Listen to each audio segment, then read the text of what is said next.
से ही जैसे ये यादव जी हैं पगड़ी बांधेंगे, जैसे बिहार में बांधा इन लोगों ने, वैसे ही पिछड़ी जातियां इनसे भाग जाएगी। उत्तर प्रदेश में जैसे इनसे डर जाते हैं, इनसे डर जाते हैं। हाँ, यादव जी लोग जो पगड़ी बांधेंगे, कुशवाहा, प्रजापति, बिंद, मल्ला, राजभर, चौहान, जितने सब लोहार वही सांसद बनेंगी, उनके भाई होंगे वही सांसद बनेंगे, उनके चाचा होंगे वही महासचिव बनेंगे, वो स्वयं राष्ट्रीय अध्यक्ष बनेंगे, उनके दूसरे चाचा राष्ट्रीय महासचिव बनेंगे। एकदम से कह रहा हूँ, कोई भी ब्राह्मणों का एक आवाज नहीं उठाता, सिर्फ आवाज उठाते हैं उनको खाली अपना मलाई खाना है जब तक सरकार है, बाकी ब्राह्मण समाज के लिए कुछ काम नहीं। यही ब्राह्मण समाज है, आज वोट करा लीजिए, कितना ब्राह्मण नाराज। और रही बात ये योगी आदित्यनाथ जी की, अब मैं पूछना चाहता हूँ, राहुल गांधी के अपने बाप से सीख के आए थे यहाँ पर कि वो चुनाव जीत जाएंगे, किसी का रहमो करम पे जीते ना चुनाव। उनकी माता जी जो इटली से यहाँ आई, उनको इसी देश ने सांसद बनाने का काम किया था ना। मनभेद नहीं, लेकिन भारतीय जनता पार्टी मजबूत है, कहना 47 तक। भारतीय जनता पार्टी 2014 से लेकर 2047 तक मजबूत है, और जब भारत विश्वगुरु बन जाएगा तभी कोई चेहरा चेंज होगा, वरना 47 तक भारतीय जनता पार्टी बना ले जाएंगे 47। बिल्कुल बनाएंगे। चेहरा चेंज होता रहेगा, पार्टी का कोई भी कार्यकर्ता है किसी भी दायित्व पे आ सकता है, कोई भी मुख्यमंत्री बन सकता है, कोई भी प्रधानमंत्री बन सकता है, कोई भी भारतीय जनता पार्टी का कार्यकर्ता राष्ट्रीय अध्यक्ष बन सकता है, प्रदेश अध्यक्ष बन सकता है। यहाँ कोई परिवारवाद की पार्टी नहीं है कि अखिलेश यादव के चाचा का लड़का होगा तो वही सांसद बनेगा, उनकी पत्नी होंगी तो वही सांसद बनेंगी, उनके भाई होंगे वही सांसद बनेंगे, उनके चाचा होंगे वही महासचिव बनेंगे, वो स्वयं राष्ट्रीय अध्यक्ष बनेंगे, उनके दूसरे चाचा राष्ट्रीय महासचिव बनेंगे, उनके भाई पांचों भाई सांसद बनेंगे। सारी पार्टी जब घर ही में चलाना है, किसी और की बात ही नहीं करना है आपको, तो किस बात की समाजवादी पार्टी? क्या समाजवादी पार्टी? देखिए, घर की पार्टी, ये आप अपना कैमरा लेके आम जनता के बीच में जाएंगे, वो बता देगी। आप मुझे बताइए, राष्ट्रीय अध्यक्ष किस बिरादरी का है, उपाध्यक्ष किस बिरादरी का है, महासचिव किस बिरादरी का है, सांसद किस बिरादरी का है? एक ही बिरादरी तो यादव बिरादरी। दलितों का सम्मान कहाँ है इस पार्टी में, समाजवादी में? कहाँ है पिछड़े? कहीं नहीं है। और रही बात, अभी किसी ने कहा कि योगी आदित्यनाथ जी जो हैं वो मोदी के दम पे बने।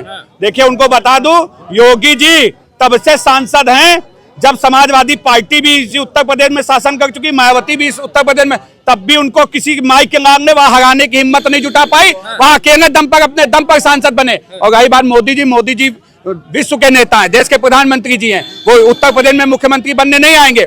मुख्यमंत्री उत्तर प्रदेश से ही होगा, एक ही चेहरा होगा। तो हमारे योगी आदित्यनाथ जी के दम पर, मुख्यमंत्री योगी आदित्यनाथ जी अपने दम पर आए, जनता के आशीर्वाद से आए, सबका साथ सबका विकास के साथ आए, हर जातियों के समर्थन से आए। लेकिन वहां पर समाजवादी पार्टी में सिर्फ एक जाति। आप देखिए, आपके कैमरे पे ही तो आपने देखा, उत्तर प्रदेश में आज बिना जाति, बिना भेदभाव के, जाति के भेदभाव के, सबका साथ सबका विकास के साथ चाहे जितनी भी योजनाएं आए, आज कोई आरोप नहीं लगा सकता कि एक जाति की तरफ जा रहा। मैं ब्राह्मण समाज से आता हूँ। नाराज तो नहीं है? कोई नाराज नहीं है। ब्राह्मण नाराजगी दिखाई जा रही, ब्राह्मण नाराज हो गए, बीजेपी से ब्राह्मण। देखिए, जिनका जैसा चश्मा है उनको वैसा दिखेगा। मैं ब्राह्मण समाज से हूँ, एक छोटा सा कार्यकर्ता भारतीय जनता पार्टी का, मुझे सम्मान मिला है इस पार्टी में। ये वो लोग हैं जो ढोंगी लोग हैं, जो कन्नौज में नीरज मिश्रा जैसे जो हमारे कार्यकर्ता था, उसका सर धड़ से अलग करा के लखनऊ में मंगाने का काम किए थे समाजवादी पार्टी के लोग। उस समय इनका ब्राह्मण प्रेम कहा था। जो हमारे वाजपेयी परिवार, जो उसको पूरे जूते की माला पहना के समाजवादी पार्टी सरकार में पूरा घुमाया गया था, उस समय इनका ब्राह्मण प्रेम कहा था। ये ढोंगी मक्कार, जिनको अब एहसास हो गया कि पंडित के बगैर इनको कहीं पर भी ये सत्ता में नहीं आ सकता होगा। एक बात इनके पर आप खुद देख लीजिए, आप जैसे पत्रकार जब गए, आपसे पूछते हैं कि आपका क्या नाम है, आपने अगर वो पंडित निकल आया तो क्या कहते हैं, तभी तुम्हारी स्थिति है, बदनाम मत करो, तुम लोग इसी तरीके से करते हो। तो ये उस समय इनका ब्राह्मण प्रेम का था। ये लोग आज इनको हैसियत पता चल गई पंडितों की, इसमें इनके पेट में दर्द है, आज इन पंडित पूछ रहे हैं, और पंडित इनके साथ कभी नहीं आ सकता। ब्राह्मण समाज सदैव भारतीय जनता पार्टी के साथ रहेगा। देवरिया जिला में एक मैटर हुआ था अभी 2 साल पहले, यादव बिरादरी के लोग ब्राह्मण समाज के 7 लोगों को वहां काट दिए थे। अखिलेश यादव कितनी बार गए ब्राह्मण समाज के हित में, कितनी बार अखिलेश यादव गए? मैं मीडिया के सामने पूछना चाहता हूँ, कोई अखिलेश किसी समाज का, अखिलेश यादव के पूरे पार्टी के लोग वहाँ पे एक भी बार नहीं गए, क्योंकि 7 लोगों के हत्या यादव बिरादरी ने की थी वहाँ पे। ये इतना बड़े सफाई कहते हैं कि जनता द्वारा चुने गए, अब इतना इनको नहीं पता है कि विधायक द्वारा चुने गए, पार्टी द्वारा चुने गए। पहली बार मुख्यमंत्री बने माननीय योगी आदित्यनाथ, तो वो RSS के उस पे बने, आरएसएस ने कहा तब जाके बने, फिर उसके बाद दोबारा जब बने तो पार्टी के हाईकमान के आदेश पे विधायकों, जब तक हाईकमान का आदेश नहीं होता विधायक किसी को नेता नहीं चुनते। ये जनता के द्वारा कोई चुना नहीं जाता है। एक नारा चलता था गोरखपुर में कुछ दिन पहले पूर्वांचल में कि गोरखपुर में रहना है तो योगी योगी कहना है, तो योगी योगी जब कहना है तो कौन से मोदी जी बनाने उनको आगे? विरोधियों ने भी मान लिया कि यहाँ पर एक चुनाव प्रक्रिया के तहत मुख्यमंत्री चुना जाता है, न तो समाजवादी पार्टी सरकार में तो आप देखते हैं पहले से तो पेट के अंदर ही है, बता दिया गया यहाँ सांसद है। हमारे यहाँ पर भारतीय जनता पार्टी में आप देखते हैं कि एक चुनाव जीतने के बाद विधायक दल की बैठक होती है, उसमें चुना जाता है, उसमें एक मुख्य नेता के तौर पर जो बढ़ता है पूरा जिसकी लोकप्रियता होती है उसको चुना जाता है। लेकिन इनके यहाँ अगर आप सांसद, आप उनके बेटे हैं तो आप मुख्यमंत्री बनेंगे। अखिलेश यादव से कहिए ना, उनकी हैसियत है तो किसी ब्राह्मण समाज के मुख्यमंत्री घोषित कर दें, किसी दलित समाज के ब्राह्मण कोई मुख्यमंत्री घोषित कर दें, केवल खुद ही बने रहेंगे, खुद ही अपने को नेता मान के रहेंगे। ये ढोंगी पाखंडी लोग, ये इनको जनता पसंद नहीं करती। आज इनकी स्थिति ना के बराबर इनका लग रहा है आपको जनता पसंद कर रही है भारतीय जनता पार्टी को? आप भी पंडित जी हैं, नाराज और आज तो नहीं है बीजेपी से? जनता अगर पसंद करती तो आज ये हिंदू युवा वाहिनी के दम पे मुख्यमंत्री बने होते। हाँ। हिंदू युवा वाहिनी का क्या हुआ, क्या असर हुआ? हाँ। एड़ी चोटी का इन्होंने जोर लगा दिया पूरे पूर्वांचल में। हाँ। कुछ नहीं कर पाए। और जो कह रहे हैं ना कि अपने दम पे सीएम बने हैं, अपने दम पे पीएम नहीं बन, एमपी नहीं बन पाए। बाबा बैद्यनाथ का कृपा से उन्होंने अपना टिकट इनको दिया था, तब उनकी बोई हुई जमीन पे इन्होंने जो अपनी फसल तैयार की और उसको काटा। और अगर इनको अपने दम पे सीएम बने होते तो ये जो है जनता के बीच में पहले से ही मैंडेट दिया जाता भारतीय जनता पार्टी की तरफ से कि जीत जो है यही सीएम बनेंगे। लेकिन क्या हुआ, चुनाव होने के बाद कितनी रस्साकसी हुई, उसके बाद इनको सीएम पद पे घोषित किया। कितने नाम चले थे, आप तो मीडिया में रहे हो, आप जानते होंगे अच्छी तरह से। तो कितने नामों की चर्चा चली और लास्ट में इनको निराश होकर दिल्ली से लौटना पड़ा। लेकिन रास्ते में इनको खबर दी गई कि आपको सीएम पद की शपथ लेनी। कहीं मजबूती रही होगी तभी तो वापस बुला के सीएम पद पे बता रहा हूँ ना, मजबूती अगर इतनी इनकी होती तो आज ये जो भारतीय जनता पार्टी शासन यहाँ नहीं होता, हिंदू युवा वाहिनी का शासन होता। समझ रहे? सिंबल तो बीजेपी का था ना, किसी का भी सिंबल होता। हिंदू युवा वाहिनी एक संगठन है, जैसे आरएसएस संगठन है। क्यों खत्म कर दिया इन्होंने? क्यों खत्म कर दिया भाई? मंत्री पद मिला, नहीं मुख्यमंत्री पद खत्म मिलेगा तो आप तो इनकी क्या खत्म कर दिया? क्या इनकी फिर विचारधारा क्या रह गई भाई? इनकी विचारधारा, इन्होंने एक दिमाग में विचारधारा आई होगी कि मैं हिंदू युवा वाहिनी बनाऊंगा और उससे सीएम बनूंगा, उससे पीएम बनूंगा। लेकिन पूरे प्रदेश की तो बात छोड़ दिए, पूरे पूर्वांचल में इनका कुछ वहाँ हुआ नहीं। सीएम तो बन गए, पीएम के लिए लेकिन वो नाराजगी पूछ रहे हैं, वो बाप नाराज है ना? मैं बिल्कुल नाराज हूँ, बिल्कुल नाराज। जिस तरह का कार्य कर रहे हैं, एक भी ब्राह्मण नेता नहीं मिर्जापुर में एक ब्राह्मण माना गया, कोई जो नहीं भाजपा में जितने ब्राह्मण नेता है सब दब्बू है, दब्बू। मैं कह रहा हूँ, इस चैनल के माध्यम से कह रहा हूँ, कोई भी ब्राह्मणों का एक आवाज नहीं उठाता, सिर्फ आवाज उठाते हैं उनको खाली अपना मलाई खाना जब तक सरकार है, बाकी ब्राह्मण समाज के लिए कुछ काम नहीं। यही ब्राह्मण समाज है, आज वोट करा लीजिए। कितना ब्राह्मण नाराज है, अगर नहीं मिल जाए जाता तो कहिए।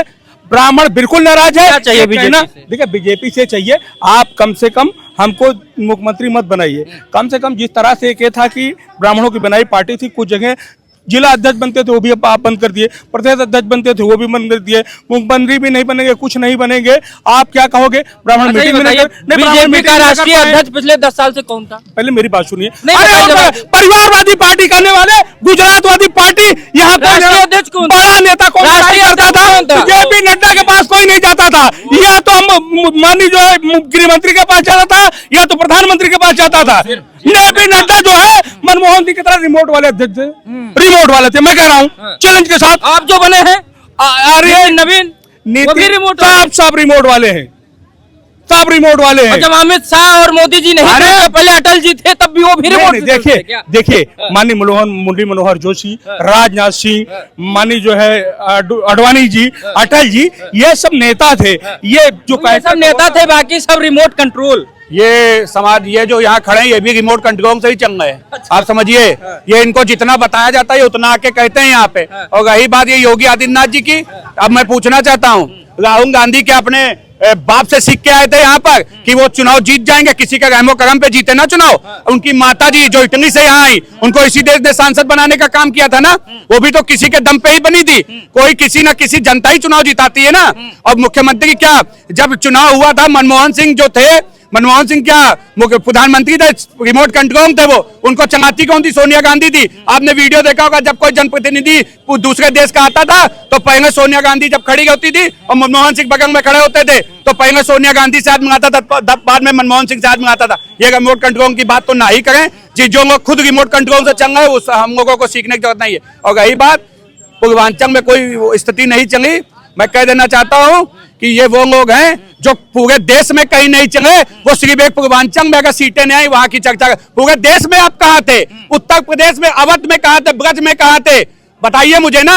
आज उत्तर प्रदेश में योगी जी मुख्यमंत्री बन गए, कुछ लोग जिनकी दंगानी थी वो बंद हो गई, आज कहीं ना कहीं उनके पेट में दर्द होना लाजमी है। आज उत्तर प्रदेश विकास के नए आयामों को छू रहा है। आज उत्तर प्रदेश में कानून का राज स्थापित हुआ है।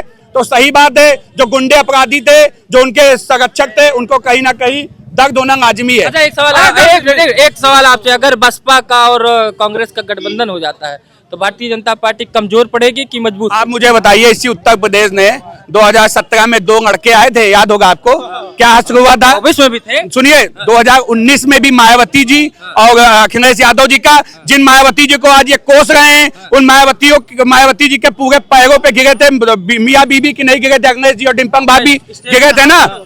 अरे कैसी बात करें, फोटो नहीं है, इनको बताइए, गूगल कीजिए। और रही बात, गठबंधन बहुत होते हैं उत्तर प्रदेश में। आज सनातन संस्कृति को नई पहचान दिलाने वाले हमारे पूज्य योगी आदित्यनाथ जी उत्तर प्रदेश में तीसरी बार मुख्यमंत्री बनने जा रहे हैं। ये जो यहाँ पे यदमुंगे और कड़मुंगे बैठे हैं, इनकी दाग नहीं करेगी। उत्तर प्रदेश में तीसरी बार योगी जी की सरकार कह रहे फोटो नहीं है, स्टेज पे पूरे स्टेज पे कह रहे यदमुल्ले हैं, कठमुल्ले हैं, बेसिकली इनके संस्कार ही ऐसे है। जो ये भारतीय लोकतंत्र में भरोसा नहीं करते, संविधान में भरोसा नहीं करते हैं। जो है ये लोग सिर्फ अपने बात करते हैं बेसिकली, जो है जिससे जनता में लड़ाई हो, झगड़ा हो, खून खराबा हो। बेसिकली वापसी कर रहे हैं 27 में कि नहीं? वापसी करेंगे कि नहीं? 10 साल का ये जो काल रहा है उसको वापस ले आ पाएंगे कि नहीं आप? नहीं, मुझे लगता है कि अब की बार जो है वापसी होना तय है। बेसिकली जो है अखिलेश यादव मुख्यमंत्री बनेंगे। अखिलेश यादव जो है पूरी जो है, मुझे लगता है 2024 में उन्होंने दिखा दिया कि प्रदेश की सबसे 1 नंबर पे जो है पार्टी है, वो 37 सीटें जीतने के बाद समाजवादी पार्टी है। 35 सीटें। आखिरी सवाल आपसे पूछे, ये दम दिखा रहे हैं, कर रहे हैं, यही जीतेंगे, आप लोग पीछे रह जाएंगे? क्या मतलब? सपा आगे, मुख्यमंत्री अखिलेश यादव, आप लोग गए सरकार। देखिए, ऐसा है कि हर चुनाव की अलग अलग स्ट्रेटेजी होती है, रणनीति, और हर चुनाव का अलग अलग रिजल्ट होता है, परिणाम होता है। जो 22 में था वो 24 में नहीं है, जो 24 में था वो 27 में नहीं होगा। और 27 में फिर से भारतीय जनता पार्टी तीसरी बार सरकार बनाएगी और श्री योगी आदित्यनाथ जी उत्तर प्रदेश के मुख्यमंत्री बनेंगे। जैसे यादव जी हैं, पगड़ी बांधेंगे, जैसे बिहार में बांधा इन लोगों ने, वैसे ही पिछड़ी जातियां इनसे भाग जाएगी। उत्तर प्रदेश में जैसे इनसे डर जाते हैं। हाँ, यादव जी लोग जो पगड़ी बांधेंगे, कुशवाहा, प्रजापति, बिंद, मल्ला, राजभर, चौहान, जितने सब लोहार, कुहार, प्रजापति, सब बड़े ही भाग जाएंगे इनसे। इनसे इतना डर है कि आज भी इनके जंगल राज, गुंडा राज को लोग भूले नहीं है। जो बिहार में हुआ वही उत्तर प्रदेश में होगा।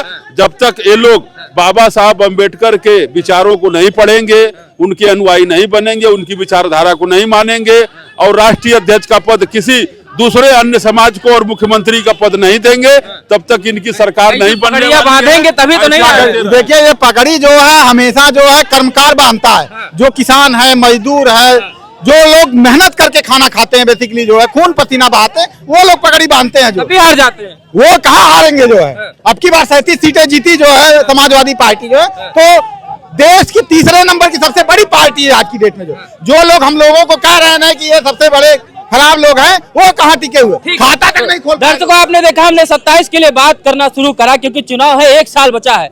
1 साल में भारत, उत्तर प्रदेश की राजनीति इधर से उधर उथल पुथल होगी, तमाम गठबंधन ही बनेंगे, तमाम गठबंधन टूटेंगे भी। ये जनता है भैया, जनता मालिक होती है, सरकार बनाती है और गिराती भी है। अब देखना होगा यही कि क्या इंडिया गठबंधन रहेगा या नहीं, क्योंकि पिछले कुछ दिनों से जिस तरीके से खटपट दिखाई दे रही है, सुनाई दे रहा है उत्तर प्रदेश में बसपा और कांग्रेस का गठबंधन हो सकता है। अब समाजवादी पार्टी क्या अकेले लड़ेगी, क्या पीडीएनआरए के साथ? इधर भारतीय जनता पार्टी कह रही 47 तक हिलाने में किसी में दम नहीं है। जब तक भारत को विकसित और विश्वगुरु नहीं बना देंगे तब तक किसी के पार्टी में इतनी हिम्मत नहीं है कि भारतीय जनता पार्टी को भारत की सत्ता से दूर कर दे। बाकी जनता को तय करना है। इसी के साथ इस वीडियो को समाप्त करते हैं। नमस्कार।